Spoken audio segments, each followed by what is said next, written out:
Chili Pepper, épisode 4.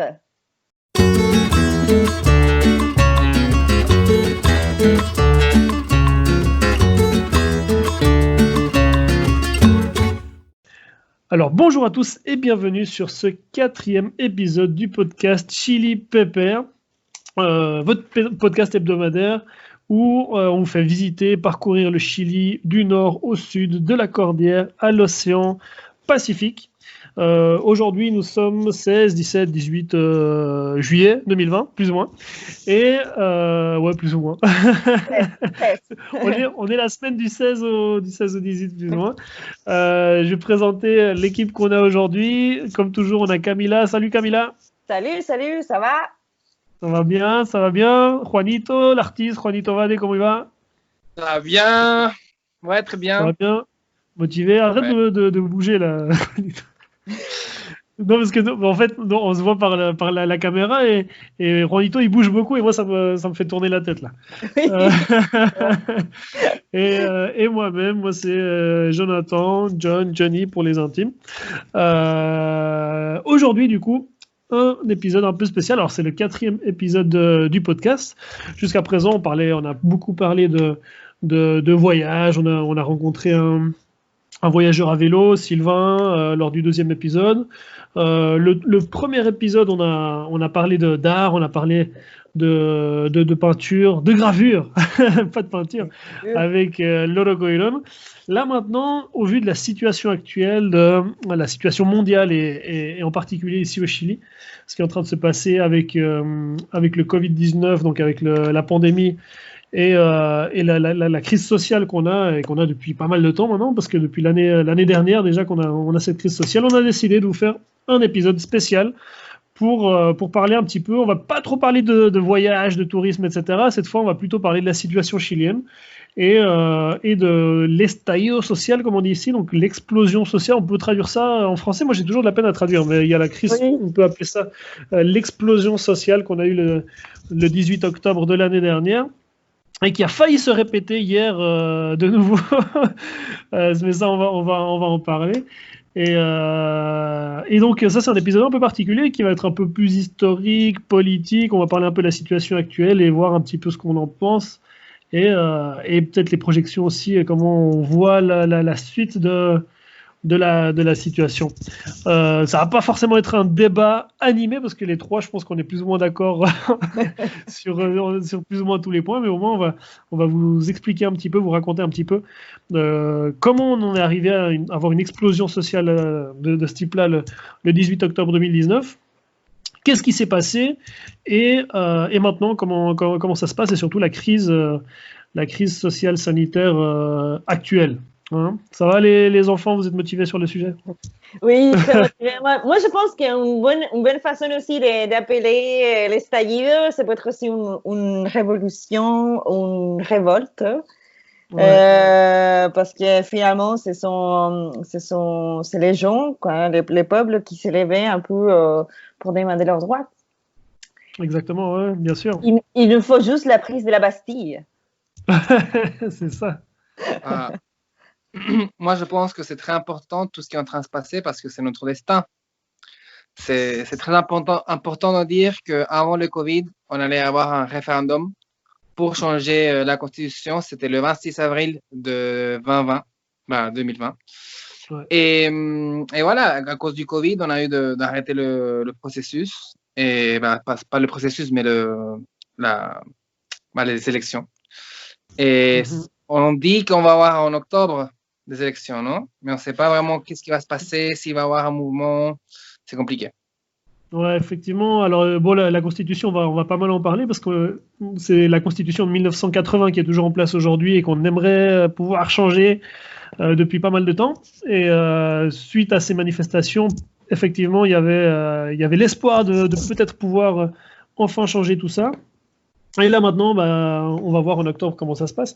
Mais on va reprendre le truc depuis le début, je pense, histoire d'être un petit peu prendre les choses dans l'ordre. Donc on va en parler depuis la dictature, etc.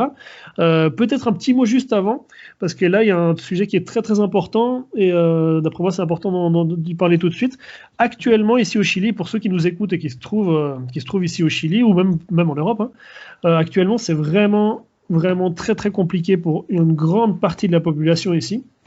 Il y a beaucoup de personnes qui sont enfermées chez eux depuis 4 mois, qui n'ont aucun revenu depuis 4 mois, qui ont vraiment épuisé toutes leurs ressources et toutes leurs économies et qui ont vraiment plus rien à manger actuellement. Donc il y a pas mal d'initiatives qui se sont mises en place, que ce soit à Santiago, enfin dans toutes les villes, à Valparaiso il y en a beaucoup aussi, qu'on appelle les ollas comunes. Les ollas comunes, donc c'est un peu comme en Suisse, c'est la soupe populaire en fait. C'est des quartiers, des personnes qui s'organisent pour cuisiner pour tous les voisins, pour toutes les personnes qui n'ont rien à manger. Et ils reçoivent des dons, ils reçoivent des donations actuellement. Donc si vous êtes à Santiago, si vous êtes à Valparaiso, n'hésitez pas franchement à vous approcher à ces initiatives, à ces ollas comunes. Il y en a un petit peu partout et les gens en ont vraiment besoin actuellement. Nous actuellement à Valparaiso, on est en train d'aider 4 ollas comunes avec ma famille, mais à Santiago, même dans les beaux quartiers, par exemple à Lo Barnechea à Santiago, il y a Cerro 18 et là il y a des ollas comunes aussi et ils reçoivent des donations de nourriture. Ils ont tous maintenant des pages Facebook, donc vous pouvez faire des virements ou alors amener directement des vivres sur place et les gens en ont vraiment besoin. On est dans un moment très très très compliqué actuellement ici au Chili. Oui, il faut dire en fait qu'il y a dans une bonne partie des villes au Chili, notamment Santiago, la capitale, il y a un confinement obligatoire. Donc finalement, les gens sont obligés à rester chez eux, mais ils ne sont pas des revenus. Justement, c'est pour ça qu'il y a ces problèmes avec c'est la manque de nourriture et justement, c'est pour ça qu'il y a des initiatives en réponse à ces problèmes. Ouais, exactement. Là, ça faisait très longtemps que les Chiliens n'avaient pas vraiment vécu la faim, mais vraiment au sens strict et littéral du terme. Là, les gens crèvent la dalle actuellement. Et nous, on le voit ici à Valparaiso. Moi, presque tous les jours, il y a des gens des familles qui passent dehors et qui nous demandent si on ne peut pas leur donner des pâtes, du riz ou quelque chose. Ça, c'est des choses qui passent devant chez nous. Non, on voyait avant. Depuis la dictature, on voyait plus. Pendant la dictature, qu'il y a eu ces crises de faim, mais moi, je n'étais pas encore née, en tout cas. Donc, moi, je n'ai jamais vu ça personnellement. Ouais, exactement. En 90, on voyait quand même plus de pauvreté. Ouais. Des gens qui demandaient de nourriture à la maison, ça arrivait, ça. Ouais. Depuis les années 90 qu'on n'avait pas vu ça, quoi. Ouais. En tout cas, ça montre que c'était un peu la face dévoilée du Chili. Donc, je pense qu'on était toujours sur une façade, ces derniers 30 ans, ça a été toujours une façade des bonnes stabilités économiques, une démocratie et tout. Mais finalement, il y a une crise comme ça et tout est tombé. Et maintenant, on voit le Chili réel, quoi. Exactement. Ouais. Et là, surtout, ce qui est fou, c'est que le gouvernement s'en fout que les gens meurent de faim. Enfin, ils ont fait semblant de faire des aides. Là, actuellement, ils ont donné un carton de nourriture par famille en 4 mois et seulement fait 1 million de cartons, je crois, qui ont été distribués. Mais dans ce carton, il y a quoi? Il y a 1 litre d'huile, il y a quelques pommes de terre, il y a un peu de riz, et puis c'est tout. Et tu vas pas tenir 4 mois avec ça, quoi. Et là, les gens n'ont pas le droit de sortir, les gens ne gagnent pas d'argent, ils n'ont pas le droit de sortir dans la rue, et ils n'ont pas d'aide, ils n'ont rien à manger. Donc là, c'est les voisins et c'est les gens qui doivent s'organiser pour faire ça. Donc voilà. Et je sais aussi qu'en Europe, il y a des initiatives qui sont en train de se mettre en place aussi. Donc si vous vous trouvez en France ou en Suisse, vous pouvez aussi, il y a des associations qui se mettent en place et qui envoient de l'argent justement à ces ollas comunes, à ces initiatives pour distribuer de la nourriture. En particulier en Suisse, moi j'en connais une parce que mon frère en fait partie et des amis à moi aussi. Donc là, on peut vous donner des adresses si vous souhaitez participer, aider ou autre. Je mettrai peut-être en description aussi une liste de ollas comunes, les sites internet, les pages Facebook que vous pouvez contacter afin d'aider les gens qui sont vraiment dans le besoin. Actuellement, il y a des personnes âgées qui n'ont plus rien à manger, qui sont vraiment dans des situations très, très, très compliquées, là. Oui, je pense que j'allais ajouter qu'en fait, cette attitude des gouvernements, de la part des gouvernements, un peu, ils sont rien à foutre de que les gens meurent de faim. C'est un peu le même esprit qui a été imposé avec ces modèles socio-économiques. C'est un peu l'esprit de débrouille-toi.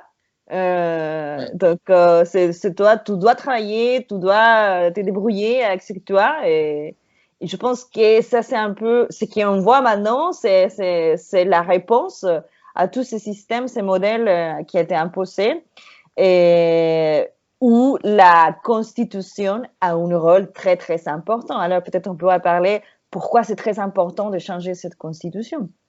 Ouais, ça, on va parler. Juan, tu voulais dire quelque chose? Non, j'allais dire que quand même, il y a eu une petite aide de l'État pour les 40% les plus pauvres, mais c'était que 100 000 pesos par famille. Ouais, c'est ça, exactement. 100 000 pesos par famille. 120 euros. C'est rien. Ouais, si on regarde en euros, ça fait 120 euros plus ou moins par famille. Et avec ça, pendant 4 mois, on fait pas grand-chose. Voilà, tu peux arriver à vivre 3 semaines. Ouais, mais tu payes pas le loyer. Tu peux pas éloigner. Non, tu payes pas. Non, c'est que pour manger. Tu peux arriver qu'à manger, ouais. À manger, ouais. Je sais, pour manger, toi et une personne de plus, mais si tu as des enfants et tout, tu n'arrives pas avec ça. Ouais, c'est rien. Non, c'est rien. Ouais. Non, il y a eu des sortes il y a eu quelques aides comme ça, mais c'est vraiment très ponctuel. Et il fallait vraiment être dans une catégorie très précise. Et dès qu'on sort un tout petit peu de cette catégorie, on n'a pas droit à ces aides-là. Donc ouais, non, c'est assez compliqué. Enfin voilà, petite parenthèse terminée sur les ollas comunes. On pourra peut-être encore en parler tout à l'heure. Mais on va parler du coup de l'estallido social, donc la révolution qu'on a eu.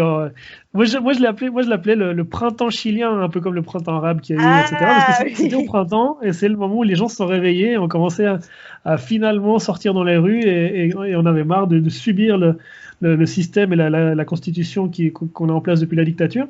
Pour parler de tout ça, je pense que c'est important d'abord de parler du coup de la dictature et de ce qui s'est passé à ce moment-là. Je sais pas, lequel d'entre vous veut présenter un peu ça?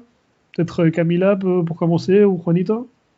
Alors bon, petit résumé de toute cette histoire. Déjà, l'année 1970, Salvador Allende a été élu président du Chili par la voie démocratique.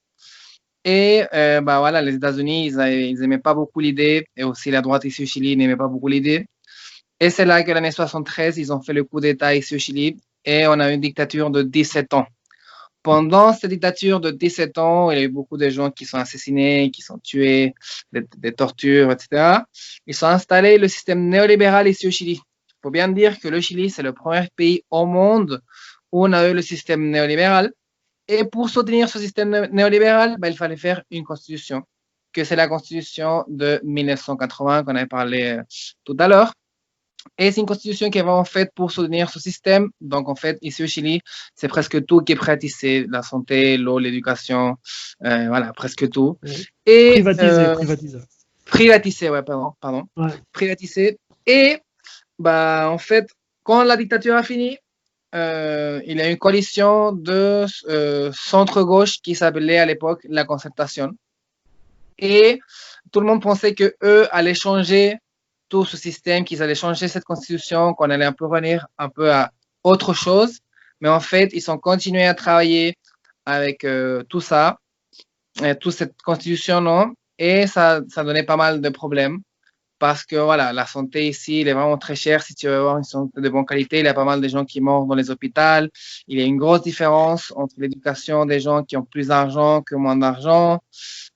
Beaucoup de problèmes. La plupart des Chiliens sont endettés. On a beaucoup de problèmes à cause de la sécheresse. Parce que comme l'eau est privatisée, toute l'eau va aller pour les mines. Et voilà, on commence à voir que les grands agriculteurs peuvent faire de l'argent, mais les petits agriculteurs pas. Et voilà, donc beaucoup de problèmes, mais quand même, on voyait que les Chiliens voulaient pas vraiment voir ce qui était en train de se passer, non? Parce que, bah voilà, on a parlé que dans les années 80, il y avait pas mal de gens qui passaient faim.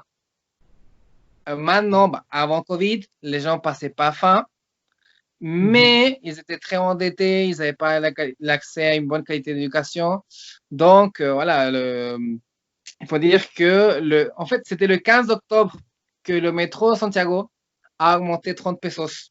Oui, oui, oui. Et à cause de ça, il a commencé à avoir des grosses manifestations des étudiants. C'était les étudiants qui ont commencé à passer la barrière du métro. Et là, la police, ils sont rentrés dans le métro, ils ont commencé à frapper les étudiants. Donc ça fait pas mal de problèmes. Et déjà, le vendredi 18 octobre. Ouais, donc là, on est en train de parler là, tu as fait un saut, donc vraiment de la dictature jusqu'à 2019. Là. Donc là, on est en train de parler déjà de l'année dernière pour que les gens soient au courant. Peut-être non, mais c'est pas grave. Mais, parce que moi, je voulais encore réagir par rapport à 1980, tout ça. Mais bon, Camille, là. Oui, justement, j'allais m'arrêter dans l'épisode dictature. Pourquoi la dictature a été toujours très, très présente au Chili, finalement, parce que Juan, il parlait d'un côté qu'il y a eu pas mal de violations aux droits de l'homme pendant ces 17 ans.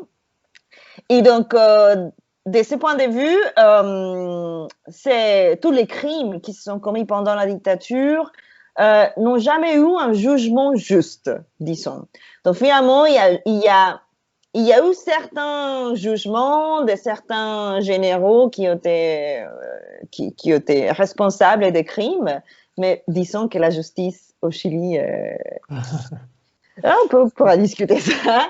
Surtout, ils leur ont construit une prison juste pour eux. Hein. Punta Peuco, justement. Donc c'est une prison 4 étoiles, voire 5 étoiles. Mais surtout, ces jugements ont eu lieu après la dictature. C'est-à-dire que pendant la dictature, déjà, il n'y a eu aucun...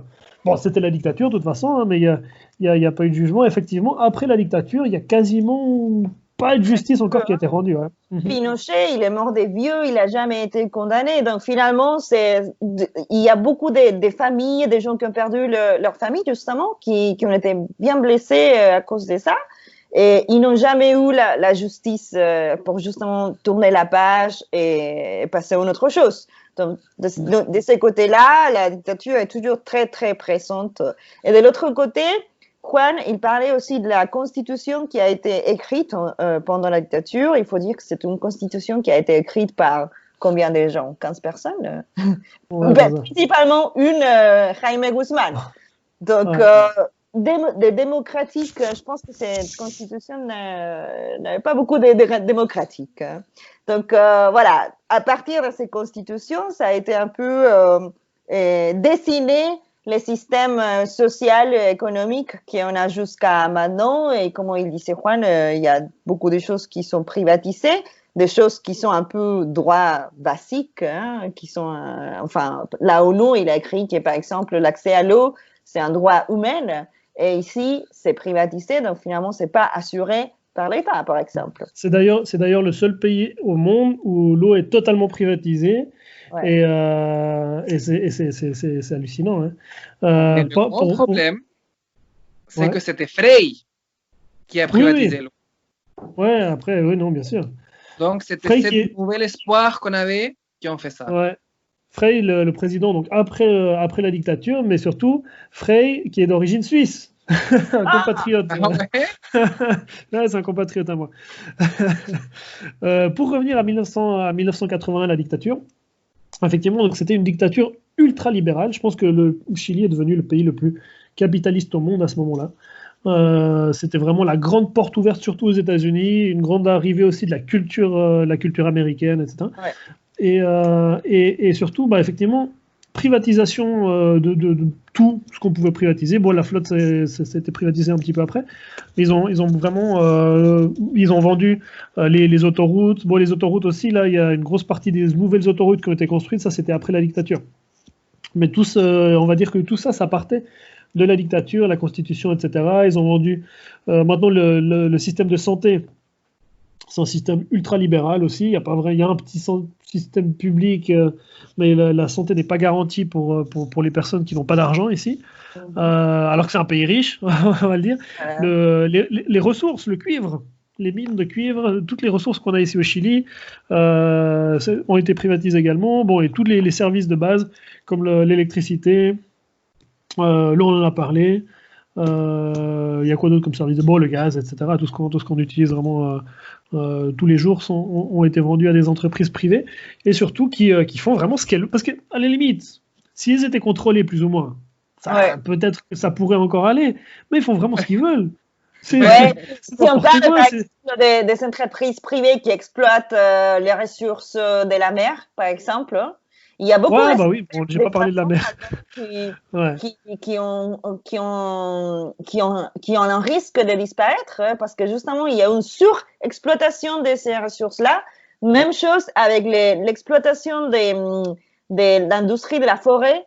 Ils sont tous faire disparaître les forêts natives pour faire pousser l'eucalyptus et les pins au sud du Chili, qui est beaucoup plus rentable. Donc, il y a eu, comme tu dis, aucun contrôle de la part de l'État, justement, pour encadrer, finalement, ces exploitations. Au niveau de la mer, c'est hallucinant. On pourrait dire qu'ils ont créé des gros problèmes sociaux et écologiques. Complètement. Au niveau de la mer aussi, c'est hallucinant. C'est un pays où ils ont privatisé les surfaces maritimes. Ils vendent ça à des entreprises de pêche industrielle et les petits pêcheurs artisanaux ne peuvent plus aller vraiment partout. Ils sont très limités. Au niveau... non, c'est le pays où ils ont le plus tout vendu, vraiment. On n'a plus rien à nous, quoi. Il y a qu'à voir actuellement, pendant la crise du Covid, dans les autres pays, les pays européens, etc., les cliniques privées étaient réquisitionnées par les États, pour les gouvernements, et ils étaient utilisés pour mettre des malades de Covid-19. Et là, par contre, ici, au Chili, c'est pas réquisitionné. Ici, c'est le gouvernement qui loue des lits dans les cliniques privées pour y mettre des personnes qui ne sont pas dans le système privé, quoi. Et ils sont en train de payer, mais vraiment des sommes énormes à leurs copains, finalement, parce que le président, ses potes et ses cousins, en fait, et ses frères et sœurs, c'est les patrons des plus grosses cliniques.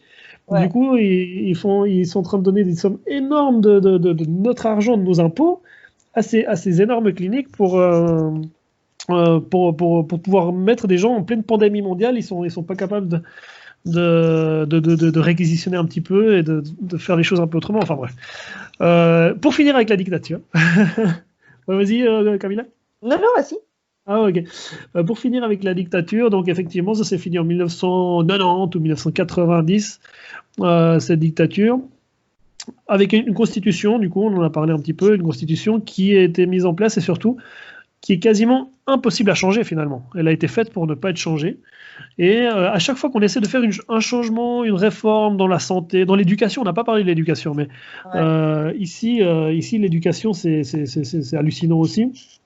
C'est quasiment que des écoles privées et les universités publiques sont payantes et font partie des plus chères au monde, voire sont les universités les plus chères au monde par rapport au niveau de vie des habitants. Parce qu'ici, une année dans une université publique au Chili, c'est environ 5 000 € par année, en fac par exemple de lettres, alors que le salaire minimum ici au Chili, c'est 350, maintenant peut-être 400 € par mois, quoi. Donc c'est le pays le plus cher au monde pour avoir l'accès aux études. Et si tu veux faire un changement au niveau de l'éducation, de la santé ou autre, tout de suite, la droite, il faut le dire, va au tribunal constitutionnel et ce tribunal est chargé de dire si c'est en accord ou pas, si ce changement que tu veux mettre en place est en accord ou pas avec la constitution de Pinochet, de la dictature. Et du coup, c'est pour ça qu'on peut rien faire. Et c'est pour ça qu'on est vraiment attaché à cette constitution. Dans le sens où on peut rien faire, on peut pas avancer vraiment dans un vrai changement social ici à cause de la constitution donc de 1980 qu'on ne peut pas changer.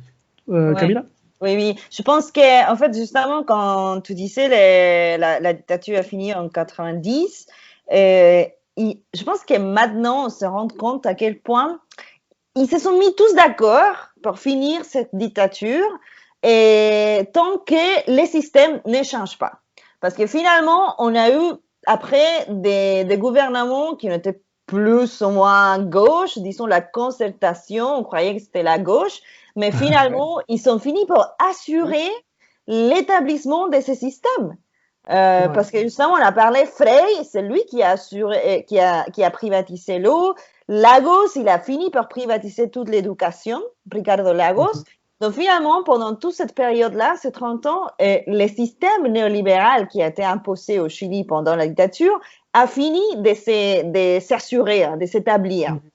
C'est juste, je pense que Michelle Bachelet, elle a commencé à essayer de faire certains changements, mais comme tu disais, Jonathan, c'est très, très difficile à changer la Constitution. Donc finalement, je pense qu'elle n'a pas pu faire vraiment des gros changements, quoi, à ce niveau-là.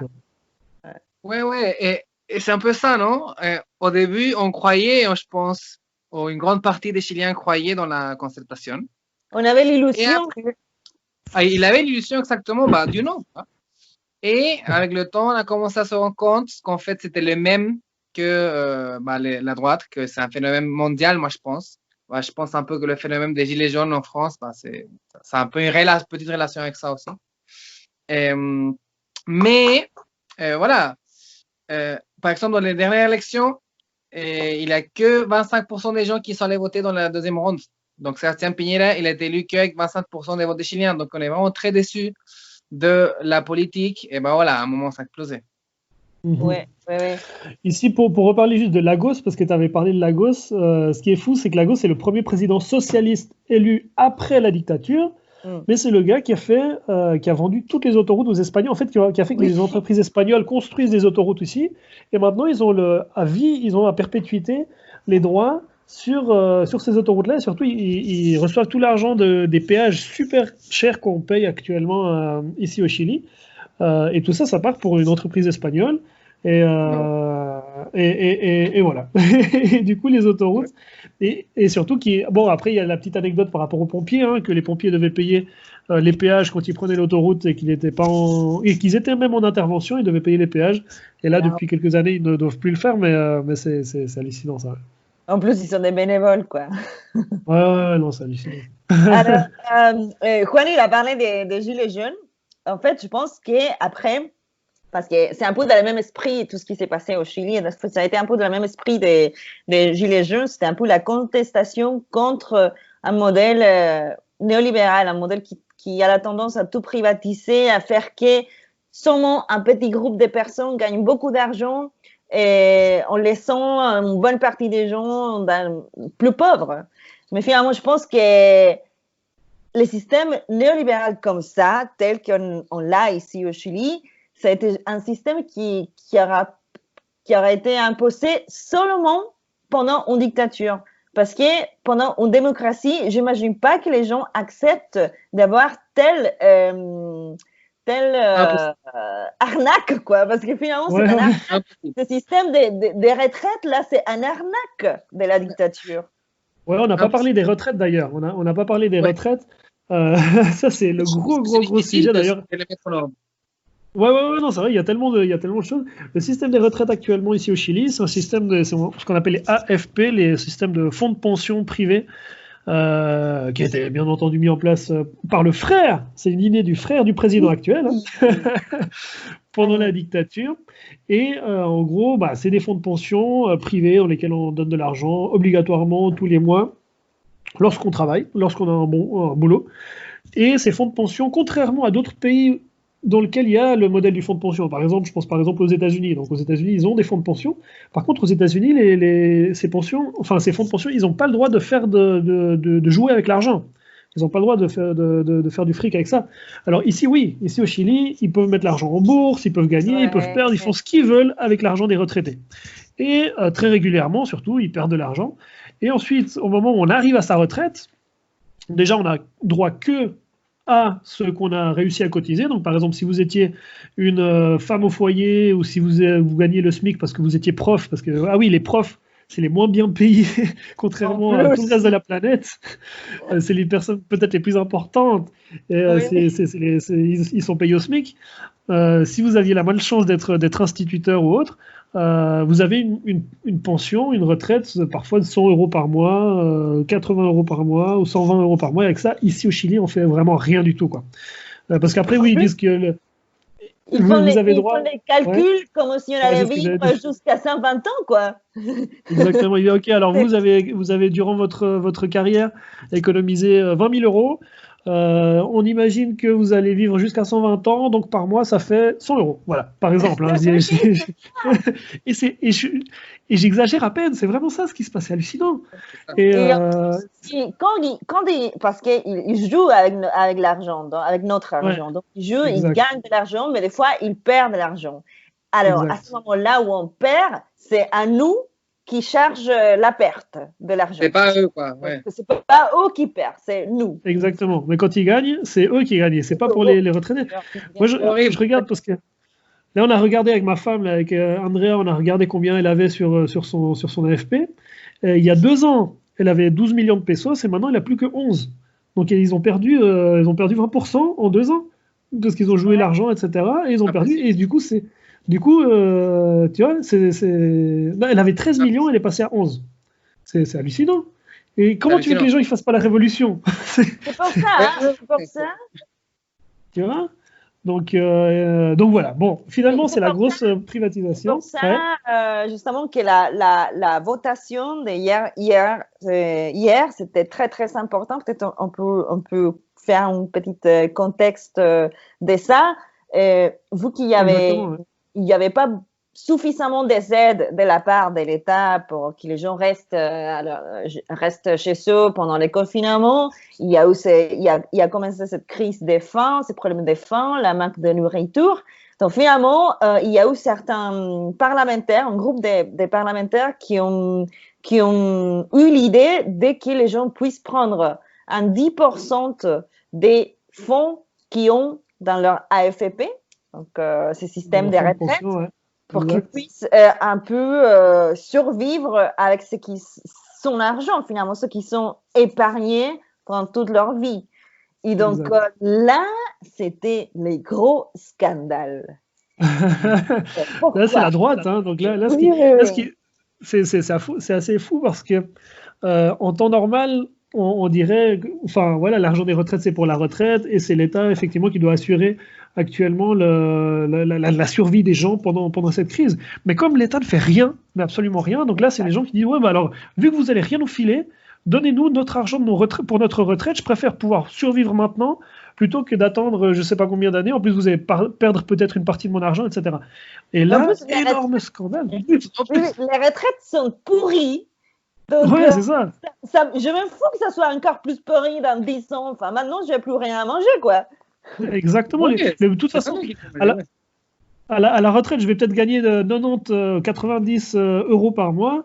Donc, je préfère avoir 81 euros par mois pendant la retraite et tout de suite pouvoir manger. Parce que là, actuellement, les gens sont vraiment dans la merde. C'est vraiment hallucinant. Mais qu'est-ce qu'il a dit l'État? Qu'est-ce qu'il a dit ce gouvernement? Il a dit non. Non. Vous pouvez pas prendre cet argent-là parce que c'est pour votre retraite, là. Et donc, on peut même pas sortir notre argent. Du coup, ils se sont dit pendant tous ces derniers 30 ans que cet argent-là, c'est à nous. Donc, c'est à nous l'argent. Cet argent-là appartient à tous les Chiliens. Et maintenant, on peut même pas aller les prendre parce qu'eux, ils disent non.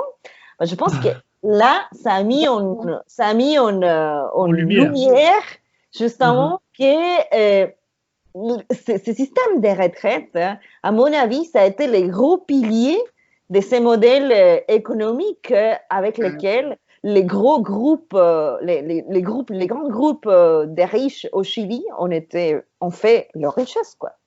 Exactement, ouais, bien sûr.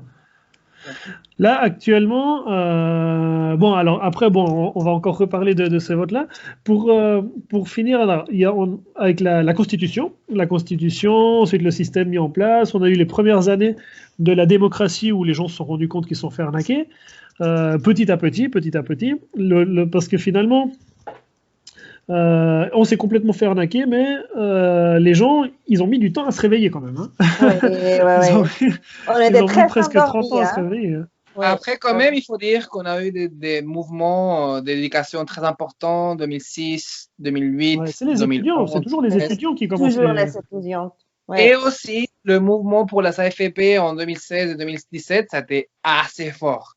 On a eu beaucoup de manifestations tout le temps, mais voilà, ce qui est arrivé, c'est qu'en fait, on essayait de changer quelque chose et les gens se donnaient compte qu'en fait, c'était impossible de le faire parce qu'il n'y avait pas la volonté des politiciens de faire et on perdait l'esprit. Et à la fin, ça a été tellement qu'on a explosé. Ouais. Et finalement, je l'ai dit ensuite aussi que oui, comme il y a eu certaines manifestations pendant ces 30 ans, surtout ces dernières 10 ans, et on voyait que les gens se manifestaient, il n'y avait rien qui changeait, donc tout c'était égal.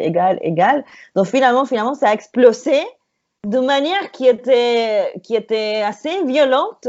On va pas nier ça. Mais finalement, je pense qu'après tellement des années de manifestations où il n'y avait rien qui s'est passé, finalement, les gens étaient un peu désespérés. Ils sont cassés les choses, quoi. Ouais. C'était plus violent. Ouais. En fait, c'était plus violent la position des politiciens et des entreprises avec les gens que la violence que les gens ont fait pour oui, bien sûr. Pour se faire écouter.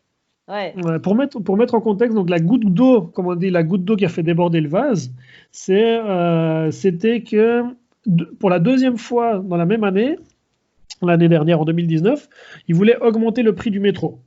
Ils voulaient augmenter 30 pesos, c'est rien du tout en euros, c'est symbolique, mais c'est surtout sur le principe, et surtout si on regarde sur le budget d'un mois entier, ça commence à faire un petit peu.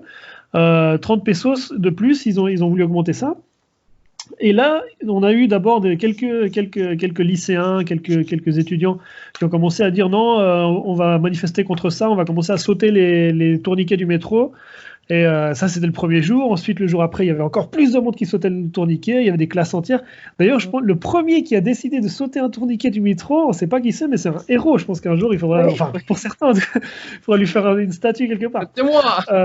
Non, mais il faut dire que le ticket de métro, il est cher par rapport au revenu des gens.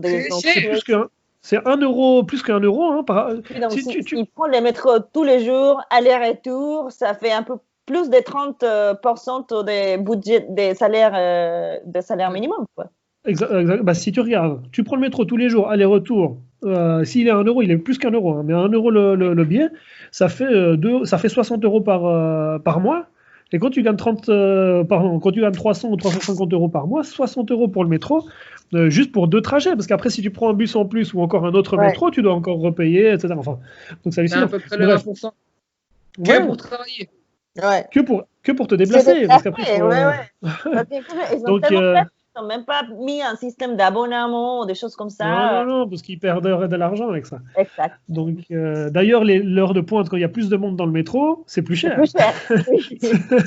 Oh là là. Aussi, c'est important de dire les choses qui ont dit les politiciens. Par exemple, c'était plus cher à cet horaire. Et le ministère mais c'est ça que je voulais dire. Il disait qu'en fait, il fallait se lever plus tôt. Ah oui. En fait, ce qui s'est passé alors. En gros, effectivement, alors d'abord les gens ont commencé à sauter le métro. Alors il y a eu une première attaque de la police dans le métro, ils ont commencé à lancer du gaz lacrymogène dans le métro pour attaquer les jeunes qui n'avaient pas payé le ticket de métro, quoi. Ouais. Et il y avait des femmes, il y avait des enfants, il y avait des personnes âgées dans le métro qui se faisaient gazer à ce moment-là. Et ensuite, donc il y a le ministère, c'est le ministère c'est le ministre de l'économie qui a dit ah mais si vous voulez payer moins cher, vous avez qu'à vous lever plus tôt, parce qu'effectivement de 6h à 6h30 c'est un petit peu moins cher.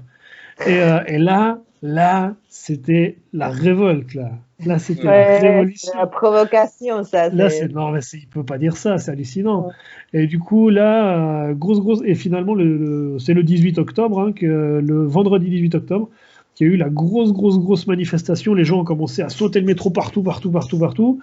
Et bon, il y en a certains qui sont peut-être allés un peu plus loin avec des stations de métro qui ont été un petit peu vandalisées. Et après, attends, oui, je sais ce que tu vas dire. Mais calme-toi, Juanito.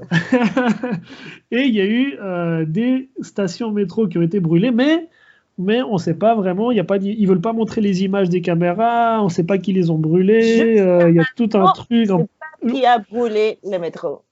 Exactement. Donc ils disent ouais, les manifestants ont brûlé le métro, ont brûlé les stations, etc. Ici, quand il y a une vieille dame qui se fait voler un portefeuille, il y a plein de caméras partout. Par contre, quand ils brûlent le métro, tout à coup, les caméras marchaient pas. Et on ne sait pas ce qui s'est passé. Pas combien de temps, ça fait beaucoup de mois et on ne sait toujours pas qui a brûlé les métros. Ils sont, enfin, Donc il y a plein de soupçons que c'est finalement un montage, etc., etc. Donc effectivement, on ne sait pas. On n'a pas de preuve que c'est un montage, on n'a pas de preuve que c'est les manifestants. Donc là-dessus, par rapport aux stations brûlées, moi personnellement, je ne me prononce pas publiquement, même si j'ai mon idée en tête. Mais On n'a pas les preuves. En tout cas, une chose qu'on ne peut pas nier, c'est qu'à partir de ce moment-là, on a commencé à voir des mêmes pratiques qu'on voyait quand on était en dictature. Hein, des gens qui s'y faisaient arrêter un peu pour n'importe quoi, les gens qui ont commencé à disparaître, ou des gens qui ont été commencés à faire blesser de la part de la police aussi, beaucoup de violations des cadavres aussi, des cadavres aussi. Des cadavres qu'on retrouvait tout à coup dans une maison brûlée. Donc moi là je m'arrêtais au 18 octobre, mais du coup après si on passe à la nuit du 18 au 19, donc là on a manifestations partout, des gens dans les rues, etc., etc. Et le matin du 19 octobre, tout à coup, c'est l'état d'urgence. Il y a les militaires dans les rues. Ça faisait depuis la dictature qu'on n'avait pas vu ça. C'est hallucinant. Couvre-feu. De couvre-feu. Ça faisait 30 ans nous, notre génération, personne n'avait vécu de militaires dans les rues comme ça. Couvre-feu et des militaires armés pour des manifestations sociales, finalement. C'était hallucinant. Vous avez vécu comment la journée du 19 ? Parce que tu te mets à penser que en fait, tout ça arrive par des problèmes sociaux. Et combien d'argent, par exemple, ils sont dépensés dans les hélicoptères qu'il y avait partout, tu vois, les avions, tous les militaires, c'est beaucoup d'argent aussi. Donc, en fait, ils sont investis beaucoup d'argent dans tout ce qui est des camions policiers, des armes, etc. Et le pire, c'est que c'est notre argent, quoi. Donc, du coup, on paye pour nous faire blesser, quoi. Pour être réprimés. Moi, ce que j'allais dire, en fait, c'est que c'est 18-19 octobre, il y avait dans l'ambiance quelque chose de particulier. Et une fois qu'on est sorti dans la rue, moi, je suis sortie dans la rue avec des gens, et c'est vrai qu'il y avait des barricades, il y avait la police un peu par ici, par là, au début, mais j'ai vu une chose qui était tellement belle, c'était que, en fait, tous les gens étaient là pour la même chose, et pour demander la même chose. Donc, il y a je crois qu'il y a quelque chose qui est déclenché à ce moment-là dans tous les Chiliens. Donc, on est tous sortis dans la rue et on s'est rendu compte qu'on avait tous le même problème, quoi. Qu'on était tous un peu, on avait tous quelque chose à dire par rapport à l'accès à l'éducation, à l'eau, à la retraite. Il y avait toujours une chose en commun. Et ça, je trouvais que c'était très beau. Enfin, c'était un peu les gens unis dans ce sens-là. Et c'était quelque chose que moi, personnellement, j'avais jamais vu avant au Chili. Hein. Je trouvais qu'avant que c'était un pays très individualiste, les gens, c'était un peu débrouille-toi. Donc, je me fous de ce qui est des problèmes. Mais à partir de ces jours-là, je pense que le Chili a vraiment changé. Et je vois maintenant une autre relation entre les Chiliens, quoi. Ouais. C'était réveillé. On s'est réveillé. Ouais. Ah oui, c'est le réveil de ce qu'on appelait le réveil des Chiliens, quoi. Moi, je l'appelais le printemps chilien. Par contre, à ce moment-là, on ne parlait pas encore de la nouvelle constitution. À ce moment-là, chacun avait sa revendication, ses problèmes, etc. Mais finalement, c'est plus tard qu'on s'est rendu compte que la base de tous ces problèmes, c'était finalement la Constitution. Mais du coup, si on revient au matin du 19 octobre, c'était hallucinant. Moi, j'étais à Santiago à ce moment-là. Je suis allé à la Plaza Italia, Plaza de la Dignidad, comme elle s'appelait après. Oui. Et je voulais voir ce qui se passait, quoi. Et je vois des militaires armés comme ça qui commencent à se promener, des chars d'assaut, des gars avec des mitrailleuses, des trucs. Et je dis là, qu'est-ce qui se passe? Et quelques jours avant, je faisais des tours avec des touristes là-bas et je leur montrais les trucs.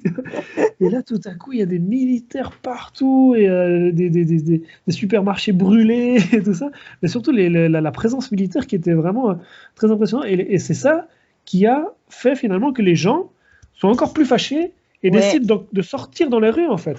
Parce que ça a été un peu toucher la blessure, là, qui n'était pas fermée, quoi, parce que la blessure de la dictature, ça a été toujours, c'est resté toujours ouverte. Donc finalement, voir les militaires encore une fois dans la rue, comme dans la dictature, c'était un peu réveiller tous ces cauchemars, revenir dans les traumas. Et donc, ça a été la pire chose qui a pu faire Sébastien Piñera, ça a été de décider de mettre les militaires dans la rue. Exactement. S'il n'avait pas déclaré l'état d'urgence, ça aurait été beaucoup moins. Il n'y aurait pas eu de militaires dans les rues et peut-être que ça serait éteint beaucoup plus rapidement et il n'y aurait pas eu après tout ça, quoi. Et c'est ça qui a fait que tout le monde, tous les jours, les gens voulaient encore plus sortir dans les rues, Juanita. Oui. Aussi, le rôle des médias de communication, de la télévision. Ce qu'on voyait à la télévision n'avait rien à voir à ce qu'on voyait dans les réseaux sociaux. C'était vraiment traumatisant, les réseaux sociaux. On voyait vraiment beaucoup de violence tout le temps. Ça a été vraiment très dur, en fait, je pense. Et à la télévision, par exemple, ils parlaient que des supermarchés qui étaient brûlés. Ils montraient la vieille dame qui disait « Oh, je peux pas aller acheter le pain ». Et en fait, ce qu'ils disaient aussi à la télévision, c'est qu'en fait, les gens qui ont mort pendant le couvre-feu, ils disaient que c'était des gens qui étaient en train de voler dans le supermarché, de faire les vols en masse. Et qu'après de faire les vols en masse, ils ont brûlé le supermarché pour faire un peu de violence. Moi, j'ai vu une vidéo où il y avait 7 personnes qui étaient mortes dans un supermarché et ils étaient morts tous avec les bras ouverts. Comme s'il y aurait eu quelqu'un qui aurait bougé les 4 verres et qui aurait laissé dans le supermarché. Moi, j'ai parlé avec un pompier, il m'a dit, en fait, quand tu mors dans un incendie, tu es mort en position fétale parce que tu vas vouloir te protéger de l'incendie et généralement près d'une sortie. Et il dit, c'était aléatoirement, comme je dis, avec les bras ouverts et aussi, non, mais dans les médias, ils n'ont jamais parlé, par exemple, des preuves qu'on a, et ça, c'est certains médias en ont parlé, mais on a des preuves que les personnes mortes dans les supermarchés, il y en a certains, ils avaient des balles de fusil de la police. Ils ont reçu une balle dans la tête, tu vois, et en fait, la police tuait des gens dans une manifestation. Ensuite, ils embarquaient les cadavres et ils balançaient les cadavres dans les supermarchés qui avaient brûlé, et pour faire croire qu'ils étaient morts là-bas, quoi. Mais, ou alors ils balançaient les cadavres dans le supermarché, ensuite ils cramaient le supermarché. Et ça, il y a des preuves de ça, mais ça, certains médias en parlent, mais vraiment les gros canaux principaux, ils en parlent pas. Et c'est ça qui faisait que... en fait, les médias, ils ont joué à l'égalité. Oui. Genre, par exemple, ils disaient qu'en fait, par exemple, parce qu'il y a eu à peu près plus de 300 personnes qui ont perdu un œil. À cause des 359. J'ai mes petites notes. Flashball, non, qui en fait, c'était du caoutchouc avec des métals par-dedans. C'est même pire que les flashballs en réalité, mais ça j'en parlerai. Il disait que c'était des flashballs, mais ce n'était pas des flashballs, c'était évidemment pire. Et en fait, s'il faisait ça, après il montrait un policier qui avait eu des problèmes, par exemple, dans les manifestations. Mais c'est très drôle parce que moi, je me rappelle très bien d'une fois qu'il y a un policier qui disait qu'il avait été frappé par une dizaine de personnes et il était à l'hôpital en parlant avec le ministre de l'Intérieur, par exemple, mais il était avec son gilet pare-balles. Il était policier.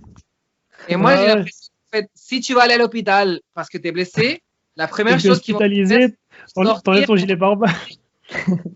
Il est bien.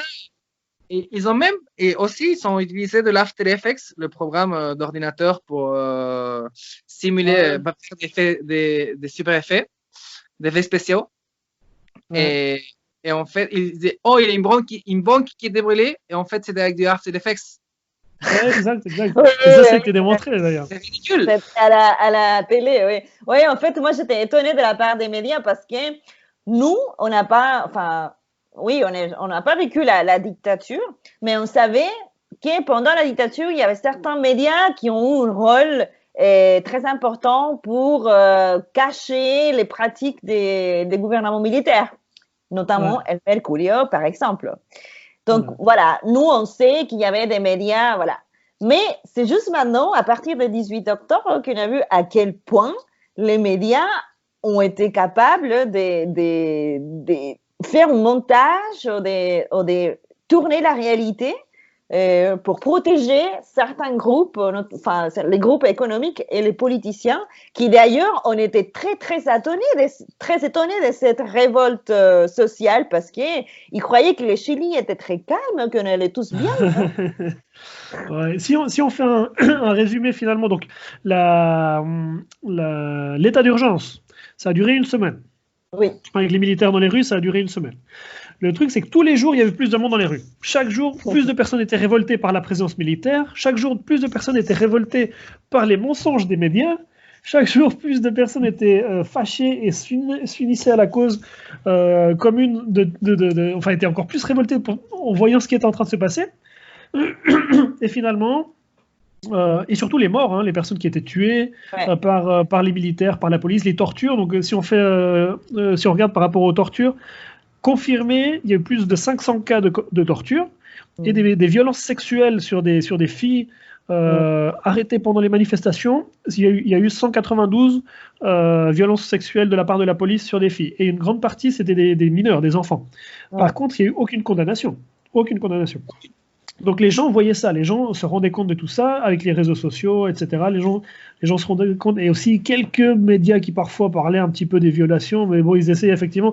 Oui, alors il y a eu 4 morts du côté des manifestants, mais d'un autre côté, ce policier a ramassé un caillou, quoi. Enfin voilà. Oui, voilà. Donc, après ça, finalement, le vendredi suivant, il y a eu une manifestation avec. Bon, c'est difficile de calculer vraiment. Moi, j'y étais à Santiago, c'était plus de 2 millions de personnes, ils disent.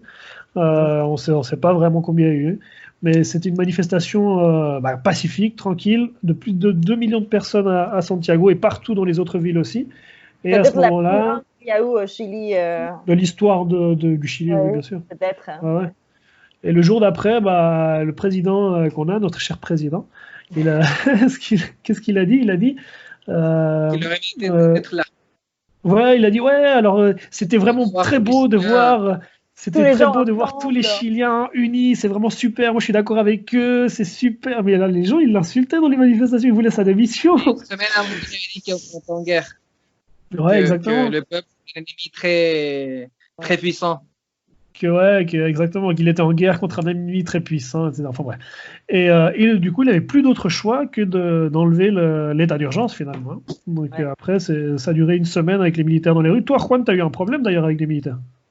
Ouais, en fait, il faut dire que au début, le couvre-feu, c'était à 8 heures de la nuit, non?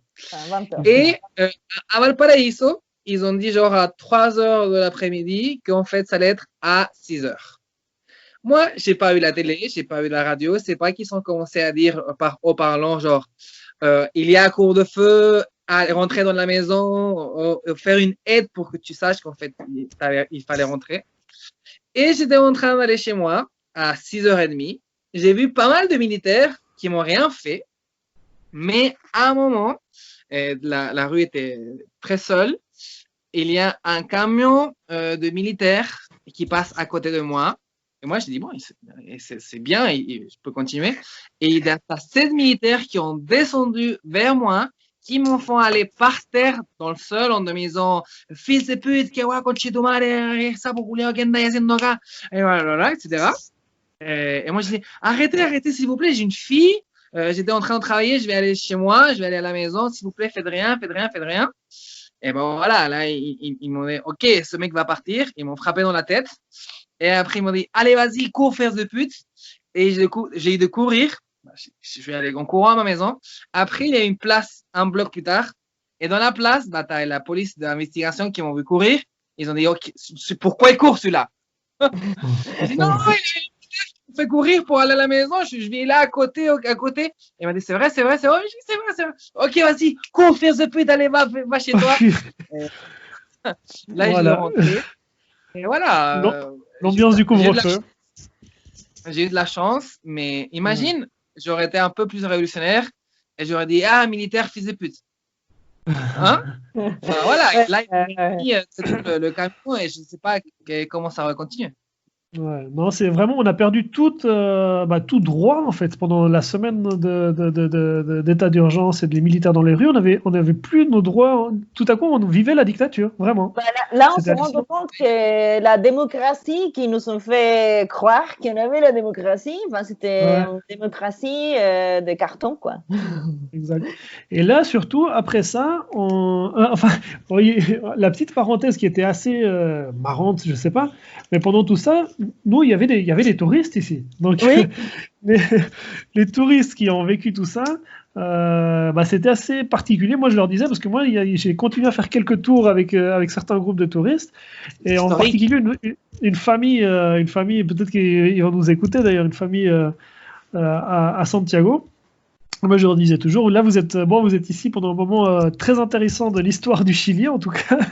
oui. Et à la fin de la semaine, de cette semaine-là, on était déjà tous en train de parler de changement de la Constitution. C'était déjà un truc assez clair.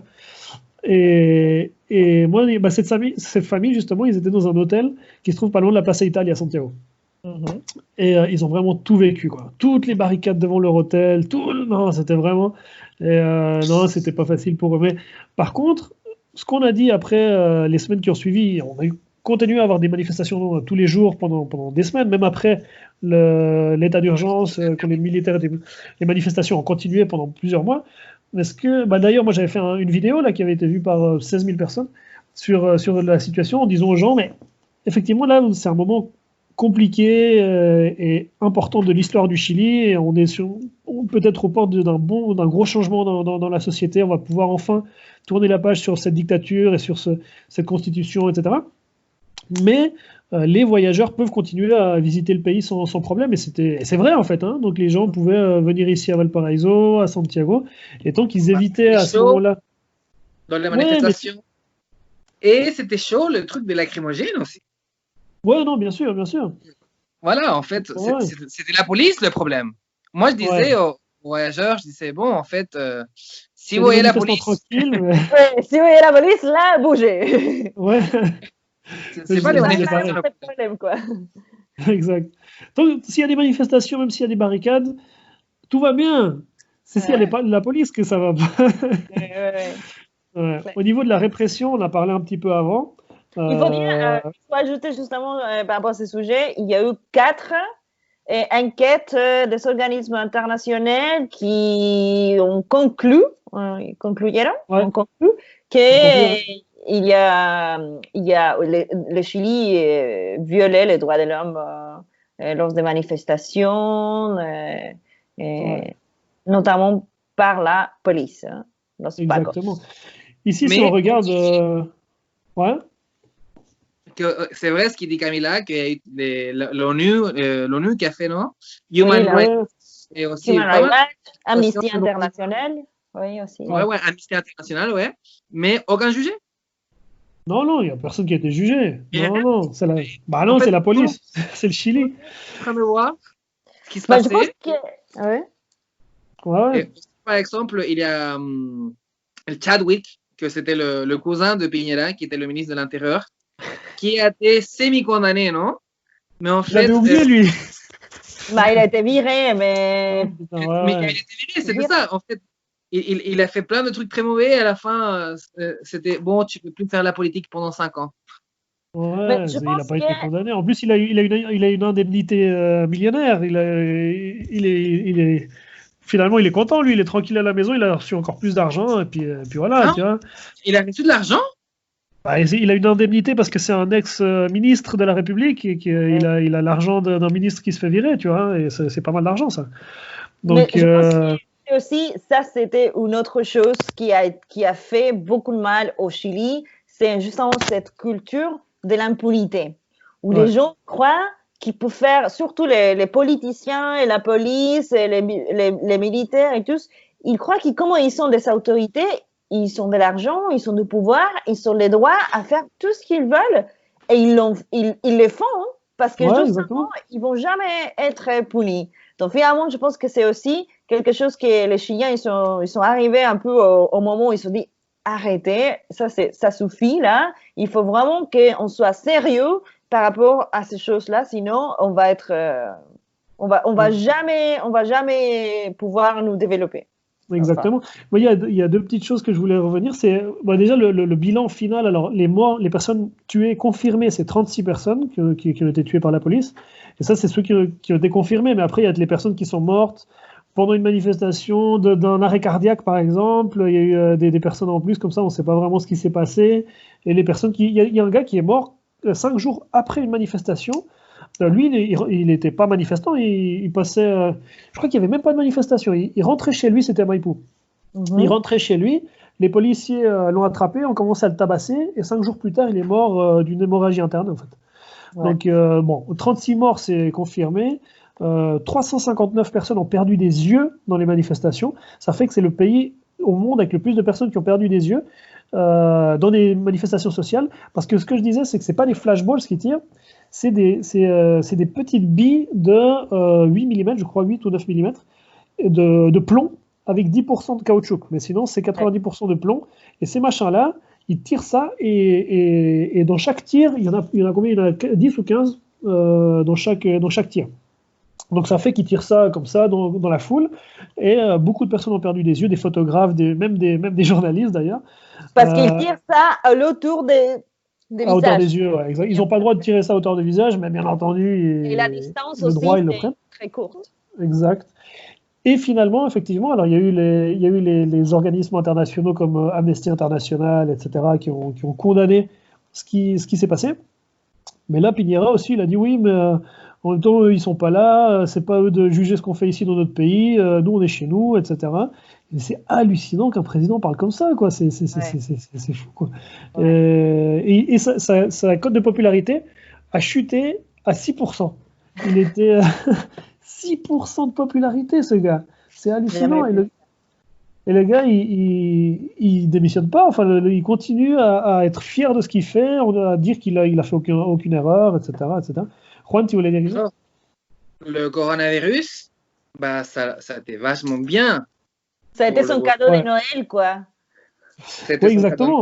En fait, il ne savait pas qu'est-ce qu'il allait faire. Moi, je suis sûr que la Prueba allait gagner. Ouais.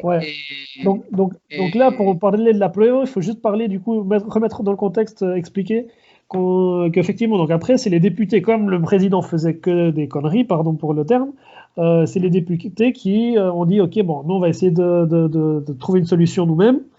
On va voir si les gens sont d'accord pour un changement de la Constitution. On va voir si ça, une des principales demandes, c'est le changement de cette Constitution. Donc on va voir pour faire un référendum pour le changement de la Constitution. Les députés sont mis d'accord et finalement ils ont trouvé une date. Donc tout ça c'était contre le président, enfin contre l'envie du président. Et ils ont trouvé une date finalement le 26 avril, ça allait être le référendum pour le changement de la Constitution. Et là, le président a dit « Ah oui, c'est très bien, ça va être la Constitution de Sébastien Piñera quand ça sera changé, ça sera... » Je vous jure qu'il a dit ça, c'est pas lui, c'est la vocère, sa porte-parole qui a dit ça. C'est hallucinant. Et du coup, après, effectivement, on allait voter le 26 avril. Là, je pense qu'on a gagné. Après, bien sûr. Et là, je pense que pour lui, ça a été une bouffée d'air frais, le coronavirus, pour le président. Surtout quand les experts à l'époque ont dit que le pic du virus, ça allait être aux alentours du 26 avril. Donc, les gens pourront... Comment par hasard? Et là, finalement, le pic, c'était en juillet, quoi. Mais... Ouais. Ouais. Non, mais il y a plein de choses. En tout cas, moi, ça m'a fait inverse ces référendums. J'ai hâte que ça arrive, cette date-là, pour pouvoir aller voter et changer cette constitution pourrie. Ouais.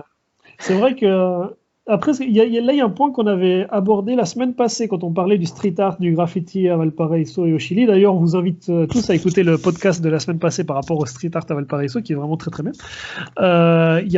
Et là, on parlait justement des graffeurs, des artistes qui sortent dans les rues maintenant pour faire des apruebo et pour la campagne de l'apruebo. C'est marrant que pour une votation, pour un vote finalement politique, c'est les gens qui mettent la main qui payent la campagne finalement et qui achètent de la peinture et qui font des peintures illégalement, même parfois sur des métros ou autres, pour le changement de la Constitution. C'est assez fou. Moi qui grandi en Europe. Je trouve que c'est assez hallucinant, quoi.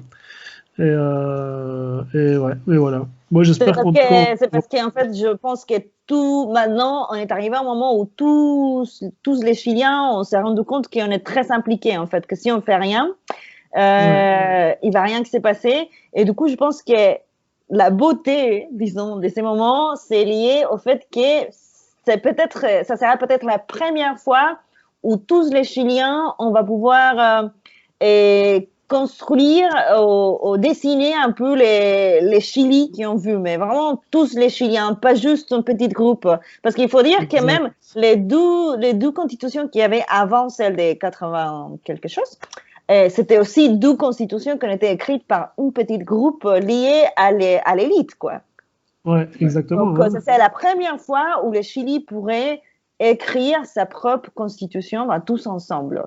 Et je pense que ça, c'est très beau. Ouais, j'espère qu'on pourra voter en octobre et que effectivement, ça se passera comme prévu. Sinon, les manifestations vont continuer. Hein? J'espère aussi, Jonathan. Bon, Camilla, dans 8 minutes, elle a un cours. Je parle chilien.com d'ailleurs. Voilà. Si vous cherchez un ou une prof d'espagnol chilien, je parle chilien.com, n'hésitez pas à nous contacter. Donc là, Camilla, elle va devoir nous laisser, mais c'est vrai que c'est un sujet, on pourrait encore en parler pendant des heures, mais je pense qu'on a fait un bon petit résumé. N'hésitez pas à nous dire ce que vous en avez pensé. Je sais pas si vous avez encore un petit mot de la fin, encore 2-3 petites choses à dire, Juanito, Camilla. En fait, c'est tellement d'anecdotes qu'on a eues pendant cette époque qu'il ne vaut pas la peine. Mais je peux dire que ce qu'on a dit, c'est rien. Relevantes. Il y a vraiment beaucoup de choses, beaucoup d'histoires. Ouais, c'est ça. Là, c'est vraiment un aperçu, un petit aperçu de ce qu'on a eu. Mais nous, en plus, nous qui étions vraiment dans la rue, sur place, vraiment sur le terrain, autant parfois avec des touristes que en manifestant, c'était vraiment un moment difficile, fort, avec beaucoup. On pourra en parler pendant des heures. Peut-être qu'un jour on fera le deuxième épisode là aussi. Non, j'ai juste fini avec cette idée justement de qu'on est dans un moment clé de l'histoire du Chili. Je relève, enfin, je garde l'espoir qu'il y a quand même dans les Chiliens d'échanger cette constitution et c'est ce pays en général, quoi, parce qu'en plus nous, on est jeunes, mais vous avez des enfants, donc du coup, on pense comment on envisage les Chili dans les prochaines années. Donc, c'est un moment où si on reste réveillé, comme on l'est, on va pouvoir, on peut sauver le pays. Exact. Ouais. On est chemin de sauver le pays. Exact. Ouais. Bon, Juanito, Camila, merci pour ce podcast. C'est un petit peu, il y a un problème de connexion là, non? Ça va? Non, ça va. Ça va. Oui. Okay. Moi, ça va. Ok. Bon, franchement, à la semaine prochaine. On va voir. Mais là, c'était important de faire. On parle beaucoup de voyage, de tourisme, etc. Parce qu'on est guide touristique, etc. Mais c'est important quand même de parler de la situation actuelle du Chili. Si vous cherchez un guide à Valparaiso, Santiago, etc. Et que vous êtes dans le futur, parce que là, actuellement, je pense que jusqu'à l'année prochaine, 2021, on va pas pouvoir travailler. Hein. Oui. En tout cas, pas en tant que guide touristique, mais dans ce cas-là, c'est valpotop.com. Et n'hésitez pas à partager, à nous dire ce que vous en avez pensé. On va essayer de faire une grosse communauté autour de ce podcast. Maintenant, on commence à avoir pas mal de personnes qui nous écoutent. Et puis, voilà, mes amis. On met quoi comme musique de fin, les enfants? On a déjà mis les Deus. Ah, non, mais il y avait la chanson de Victor Jara. Oui, on a oublié d'en parler. On a oublié de parler de cette chanson. Cette chanson, c'est la chanson qu'on mettait tous les soirs pendant le couvre-feu. À l'heure du couvre-feu, c'est la chanson qu'on passait dans la rue. Donc, ça marche. El derecho de vivir en paz, ça marche. Ouais. Bon, mes amis, bonne fin de journée. Allez. Et puis, à la semaine prochaine pour tous ceux qui nous écoutent. Allez. Ciao. Ciao.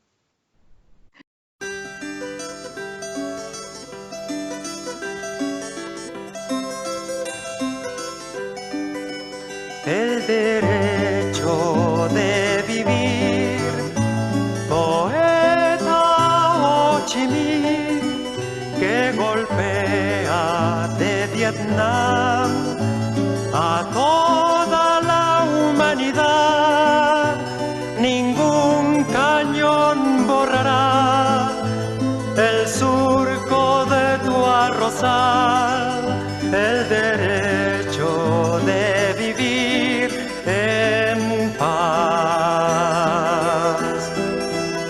Indochina es el lugar más allá del ancho mar, donde revientan la flor con genocidio y napalm. La luna es una explosión que funde todo el clamor, el derecho de vivir